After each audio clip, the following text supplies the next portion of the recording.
Hey everybody, my name is Joe Ghali. I'm a principal consultant and trainer with the 280 Group, and I want to answer a few questions from our webinar a few weeks ago. What percentage or what percent of my sprint should be used or allocated towards technical debt? All right, so this is a good question because there really isn't one true right answer. It's going to really depend on where your product is in their maturity. So for example, if you have a brand new product that's new out to the market, let's say you're a startup, then your tech debt may be very minimal. We're talking perhaps 10% because you're in a growth mode. Right? And what you want to do is you're focusing on those new big and shiny objects. You're focusing on delivering value. You're focusing on MVP. So when we're thinking about the percentage in that particular case, you want to be around 10 to 15% because what you don't want to do is lose sight of the big picture, right? When we talk about technical debt, it's kind of like a credit card. And as you release new features out to your consumers, you're going to accumulate a little bit of tech debt with every new release. And so the earlier you are in your product life cycle, that percentage is going to be really low and you should be able to pay down that debt real quickly.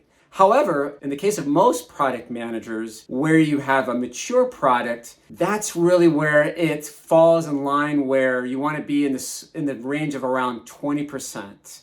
20-25%. Now, this has to be a negotiation with your engineering manager or your IT manager. This isn't an arbitrary number that you come up. What you want to do is you want to be in a position where you're still allocating the majority of your work, namely 60%, towards those new, bigger capabilities that are going to delight your customers, right? Because at the end of the day, you're hired by your organization to deliver new. You're there to innovate. Make stakeholders happy. That's where you have that remaining 40% to play around with. Now, mind you, especially in this day and age, you want to keep your existing customers happy, which is why you want to give around 10 to 20% for your customer enhancements, leaving you, again, 20 to 30%, depending on how you do the math with your customer enhancements, around 20-25% for that upkeep. Again, think of it like a credit card. The more you can pay it off, the faster you can pay it off, the better you're going to be in the long run. So I always try to allocate, 1 to 2 user stories